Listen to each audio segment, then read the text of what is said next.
फसो गमार, तू ही तू को जान ले तेरो है जाए बेड़ा पार। देखिए सुबह का टाइम है और सच्चे श्रोता ही अब बचे हैं।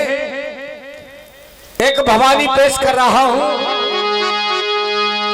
आज एक कलयुग का भक्त भगवान मुरलीधर को पुकार रहा है, हे मुरली वाले, हे कन्हैया, अब वो टाइम आ गया है, आपको ब्रज में दोबारा अवतार लेना पड़ेगा। और अवतार क्यों लेना पड़ेगा, भक्त क्या कह रहा है सुनिएगा।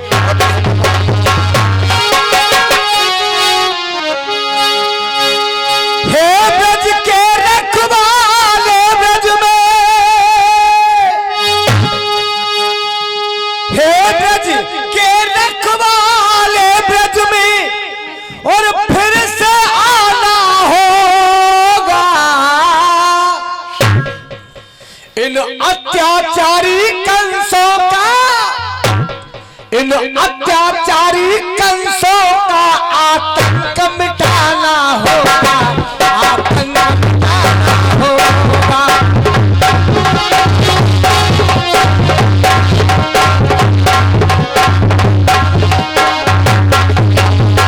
हे प्रभु, कंसों का आतंक मिटाना होगा। बहुवचन बोल दिया भक्त ने कंसों का, एक कंस का नहीं। सुनिए, द्वापर युग में एक कंस ने दम दुनिया की भर दी। कंस की खातिर आपको अवतरित होना पड़ा था। द्वापर युग में एक कंस ने दम दुनिया की भर दी। आज हजारों कंसों ने तो हद अनीति की। अब तो इतने कंस पैदा हो गए मुरली वाले, उग्रसेन रोते घर घर में।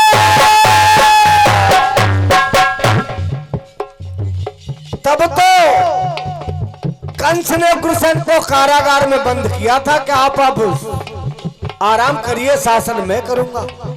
लेकिन आज के कंस, जय हो, आज के कंस तो उग्रसेन सीधे ऊपर पहुंचा रहे। उग्रसेन रोते घर घर में, अब इन्हें बचाना होगा। अत्याचारी कंसों का आतंक मिटाना होगा, मिटाना होगा। अत्याचारी कंसों का आतंक मिटाना होगा, आतंक मिटाना होगा। और क्या सी बाबा, एक कहावत, बगैर गुरु का ज्ञान नहीं। लेकिन मुरली वाले, बिना गुरु के ज्ञान नहीं, पर किसको गुरु बना। अब तो घोर कलयुग है, मानता हूं मैं, बगैर गुरु का ज्ञान नहीं, बगैर गुरु के मोक्ष नहीं। लेकिन गुरु किसे बनाए, गुरु की हालत क्या है। बिना गुरु के ज्ञान नहीं, पर किसको गुरु बना। और गुरु कैसे, सौ सौ मुंह से खाए बिलैया तप कर बेकू। गुरु ने खुद ही ज्ञान दिया बेचारे ने। आज के गुरुओं को खुद ज्ञान नहीं है। इन कलयुग के गुरुओं को पहले गुरु के गुरु बलवान को ज्ञान दबा, जब ये थे चेला ने ज्ञान देंगे भगवान। इस कलयुग के गुरुओं को सद्मार्ग दिखाना होगा। अत्याचारी कंसों का आतंक मिटाना होगा, आतंक मिटाना होगा।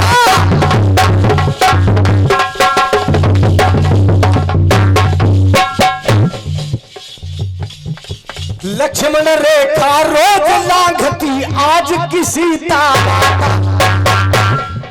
सुनने के लायक बात है। रामायण का प्रसंग है, मैया सीता ने लक्ष्मण रेखा लांघी तो उल्लंघन किया था, हरण हो गया था मैया सीता का। और आज की सीता एक दिन में 8 बेर लक्ष्मण रेखा लांग जाए। तभी एक एक बहन बेटी की शरीर की हड्डियां 32 टुकड़ों में पाई जा रही हैं। आपने टीवी देखा है, पेपर पढ़ा है, किसी के 32 टुकड़े मिले, किसी के 20 टुकड़े मिले, फ्रिज में रखे मिले। यही लक्ष्मण रेखा लांघने का परिणाम। लक्ष्मण रेखा रोज लांघती आज की सीता माता। दुशासन को द्रौपदी का चीर नजर नहीं आता। आज को दुशासन द्रौपदी के चक्कर काट लो है, चीर कहां पे खींचूं? क्यों? क्योंकि द्रौपदी तो जीन्स को पेंट पहन रही है। भारतीय संस्कृति समाप्त हो रही है, विदेशी सभ्यता हावी हो गई। भारत की संस्कृति तो साड़ी पहनती थी, साड़ी काटती थी हमारी माताएं बहनें। अब तो जीन्स के पेंट द्रौपदी बोल रही है, बस चीर मिलेगा तो दुशासन है। दुशासन को द्रौपदी का चीर नजर नहीं आता।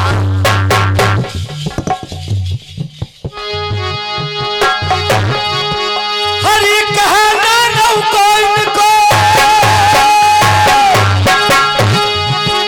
हरि कहना नौ को इनको सदमार्ग दिखाना होगा। अत्याचारी कंधों का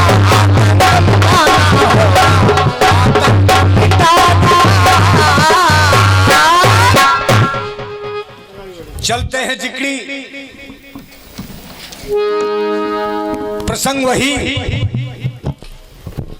महाराज अंध ने कह दिया, मंत्री मैं अंधा था, देख नहीं पाया मेरे बेटे क्या कर रहे थे। लेकिन मंत्री संजय ने कहा, अंधे नहीं, आप बहरे भी हो चुके थे। आप कन्हैया को दोष दे रहे ना?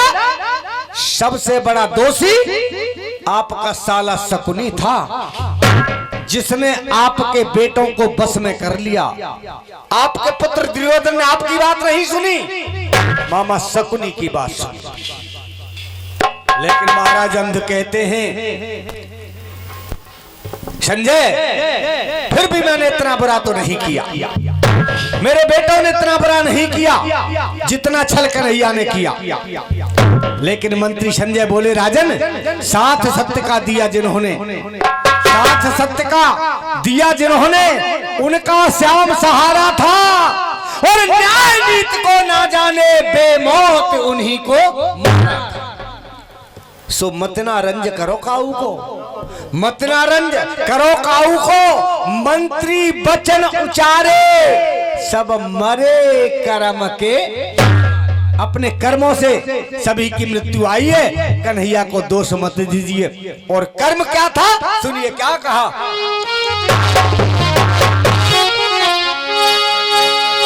अरे मानवता को और छोड़ आपने, और ये दानवता को धारा, और उसी कर्म ने राजन तेरा पद समेट दिया सारा।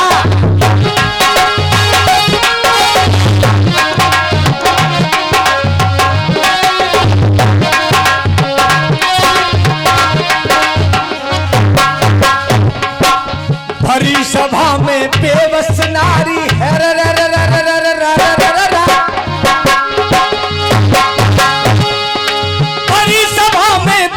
नारी बिलख रही थी ठाड़ी।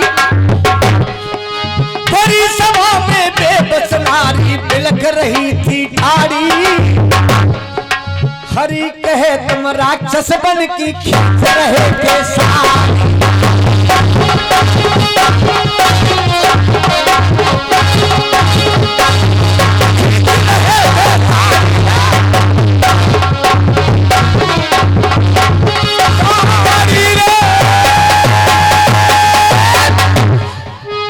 अंध भूप की अंध सभा थी। देखो कोई दिक्कत ना है, घर की बात है। अगर सब परेशान है तो हम परेशान है। तुम जब ये तारा टूटा था और द्रौपदी की आत्माओं से वो बंसी वाला। सो सतबंती के सतने कर दिए। आप कन्हैया को दोष मत दीजिए, सतबंती के सतने कर दिए। बेटा भस्म तुम्हारे सब मरे कर्म के। ये तो श्राप था उसे सतबंती का। राजन, मैंने देखा था जब वस्त्र हरण हो रहा था, चीर हरण हो रहा था, द्रौपदी ने सबको पुकारा था। आपसे भी कहा था आप मेरे पिता के समान हैं, मैं आपके घर की इज्जत दूं, मेरी लाज को बचा लीजिए। लेकिन आपने भी नहीं सुना। अंत में मुरली वाले को पुकारा था उस द्रौपदी ने, और क्या कहा था?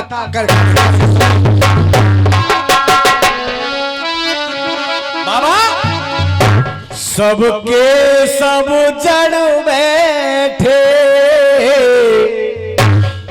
अपने मुख ताले। हे कन्हैया, या तो ये सब के सब मरे हुए हैं इसलिए नहीं बोल रहे, या इनके मुख पर ताले लगे हुए इसलिए अन्याय के खिलाफ आवाज नहीं उठा रहे ये लोग। क्या कहा था?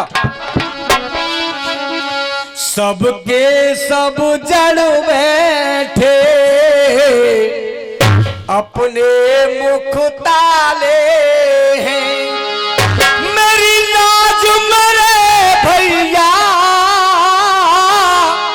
हे मुरली वाले, मेरी लाज मेरे भैया अब तेरे हवाले हैं।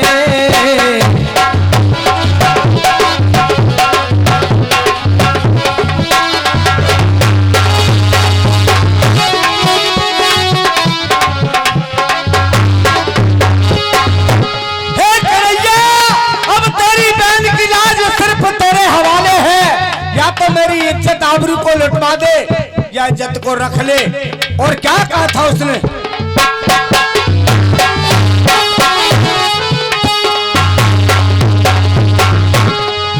तुम इनको समझा दो, तुम इनको समझा दो, चाहे जान मेरी ले ले। एक बेबस नारी की, एक बेबस नारी की ना इज्जत से खेले। विष भरे बोल बोले बाबा, विष भरे बोल बोले, ये विषियर काले हैं। मेरी लाज मेरे भैया अब तेरे हवाले हैं। ये सब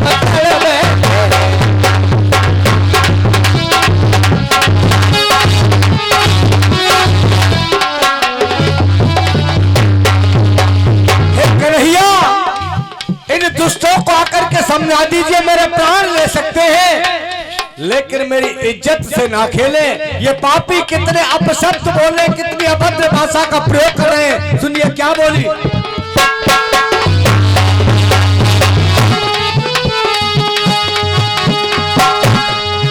हंस रहे बजा ताली, देखेंगे बदन नंगा। कन्हैया, ये दुष्ट तालियां बजा करके हंस रहे कि आज द्रौपदी के बदन को, द्रौपदी के शरीर को नग्न देखेंगे हम। क्या कह रहे हैं? हंस रहे बजा ताली, देखेंगे बदन नंगा। दुर्योधन बोल रहा, ये पापी बोल रहा, आ बैठ मेरी जंगा। ये छोड़ की मानवता, ये छोड़ की मानवता, दानवता पाले हैं। मेरी लाज मेरे भैया अब तेरे हवाले हैं। सबके सब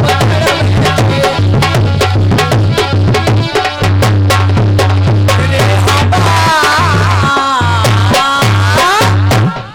इस तरह जैसे कहा था। अब एक गाना आपके सामने धार्मिक गाना पेश कर रहा हूं। आज हम और आप सभी कलयुग के शासन में अपना जीवन यापन कर रहे हैं। सब जानते हैं 4 युग, सतयुग, त्रेता, द्वापर और कलयुग। लेकिन कलयुग के शासन को उन बड़े भाइयों ने देखा, तीनों भाई परेशान हो गए। विचार कर रहे हैं भाई इसी तरह से शासन हुआ तो प्रजा का क्या होगा। हमें चल करके कलयुग को समझाना चाहिए और फर्ज भी बनता है भाई का भाई के प्रति। अगर कोई भाई गलत रास्ते पर जा रहा है तो मिलकर के समाज को, भाइयों को उन्हें सही मार्ग दिखाना चाहिए। ये सोच करके तीनों चलते हैं और देखिए कलयुग के दरबार में जाकर के क्या निवेदन करते हैं।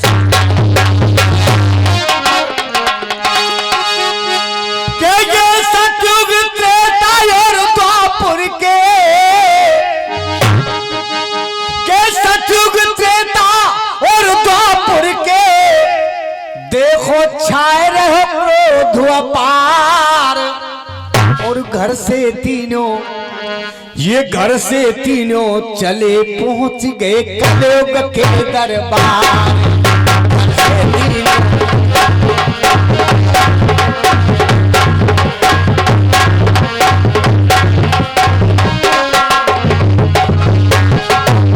कलयुग के दरबार में पहुंचकर क्या करें?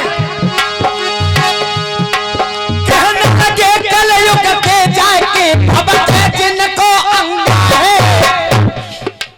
कहने लगे कलयुग के जाके भबके जिनको अंगा है। कहते तू गद्दी पे बैठो बिगड़ गयो सब डंगा है।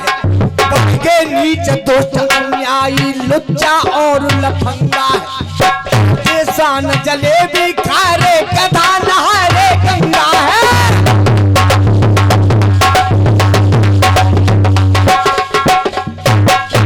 हे भैया कलयुग कैसा शासन है तेरा? मानव भूखा चिल्ला रहा है और कुत्ता बिस्कुट खाए रे, गधा पंजीरी खाए रहेगा। ऐसा ही राज चलाएगा तू? इस बात को सुनकर के कलयुग 1 मिनट मौन रहा। उसके बाद बोला, पहले ये बताओ आप तीनों में बड़ा कौन है? सत्तू खड़ा हो गया, भैया बड़ा तो मैं हूं। विचार कर रहा है शायद साफा बांधे को सम्मान करेगा हमारा। कहा तू बड़ा है तो मेरे पास आ और तू अपने राज्य को सुन, अपने शासन को सुन। तेरा शासन कैसा था, क्या किया था तूने अपने योग के अंदर, क्या बोला?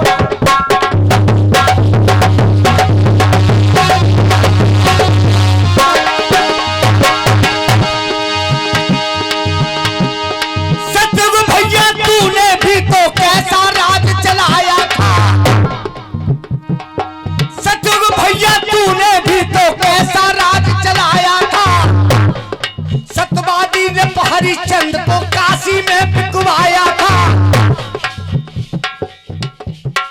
सतवादी ने हरिश्चंद्र को काशी में बिकवाया था। रोहतास कुमार और तारा को तूने दर दर पे भटकाया था। प्रहलाद भक्त को ले जा करके पर्वत से गिरवाया था। कहां गया था धर्म तेरा जब जिंदा उसे जलाया था, जिंदा उसे जलाया था। क्या कसूर था राजा हरिश्चंद्र का? क्या दान पुण्य करना पाप था तेरे राज्य में? और वो भक्त प्रहलाद राम का नाम ही तो ले रहा था, कौन सा अपराध कर रहा था? तूने पर्वत से गिरवा दिया, अग्नि में जलवा दिया। क्या ये अन्याय तेरे को नजर नहीं आया? हट मेरे सामने से, तेरे जैसे अन्यायी राजा का तो मैं मुख तक नहीं देखूंगा। हटा दिया सत्य को। फिर कहा त्रेता तू भी आ, तू भी सुन तेरा शासन कैसा था, क्या बोला?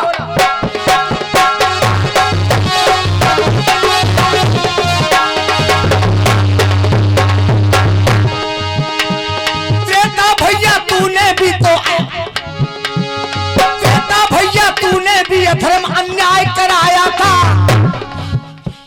राम के हाथों बाली को तूने धोखे से मरवाया था। राम के हाथों बाली को तूने धोखे से मरवाया था। 14 साल राम के संग में सीता ने धर्म निभाया था। सीता पतिव्रत धर्म की खातिर राम के कदमों के पीछे कंकड़ कांटों में 14 साल भटकती रही।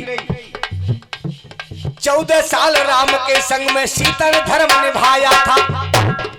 उसी राम ने सीता को निज घर से स्वयं भगाया था, निज घर से स्वयं भगाया था।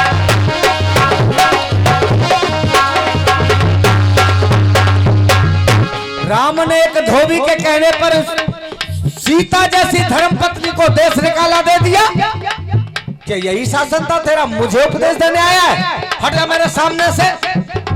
द्वापर से कहा तू भी आ, तू भी ले थोड़ा प्रसाद। क्या बोला?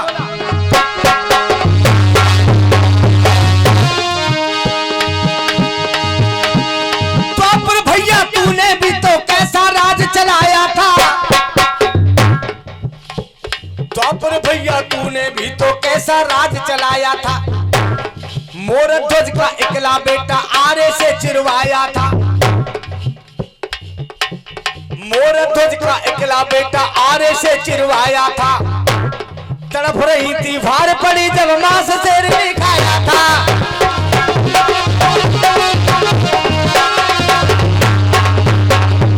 बातों को सुनकर के तीनों युग परेशान हो गए, लज्जित हो गए, हाथ जोड़ करके खड़े हो गए। भैया कलयुग हमने जो किया वो वाकई अच्छा नहीं था, लेकिन तू बता सकता है तू क्या करेगा?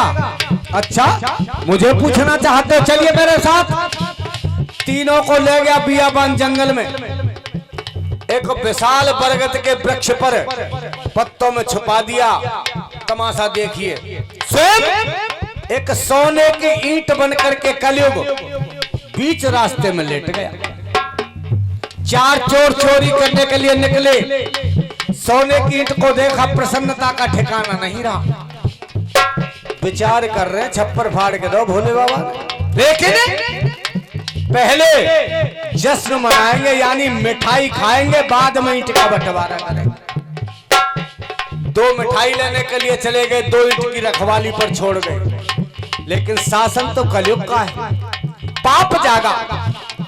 मिठाई वाले सोच रहे झंडू इन लड़ुआ ने मुझे जहर मिलाए, ले चल 2 मर जाएंगे, खाए के आधी आधी ईंट ले चलेंगे हम तू। लेकिन जो ईंट की रखवाली कर रहे थे वो विचार कर रहे कि लौटियाने में लगा लेते हो, ऐसे ही हमें और का सारे में होगी जो देख ली जाएगी। ईंट आधी आधी हुआ क्या? क्या सी बाबा?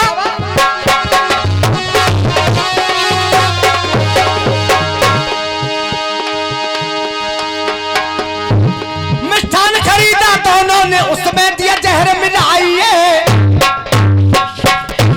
मिष्ठान खरीदा दोनों में उसमें दिया जहर मिलाइए। ला करके उनको दे दिया मन मायरे हर्षाइए। तो दोनों बैठे सला बांध फौरन कर दही चढ़ाइए। ये तो तैयार है। तो दोनों बैठे सला बांध फौरन कर दही चढ़ाइए। दोनों का किस्सा खत्म किया, फिर खामन लगे। 2 लाठियों से समाप्त कर दी और 2 मिठाई खा करके खत्म हो गए। अब कलयुग कह रहा फूफा उतर आओ। वृक्ष से उतारा, देख लिया मेरा शासन। जो जैसा करेगा तुरंत भरेगा। देरी होगी लेकिन अंधेर नहीं होगा। क्या कहा कलयुग ने?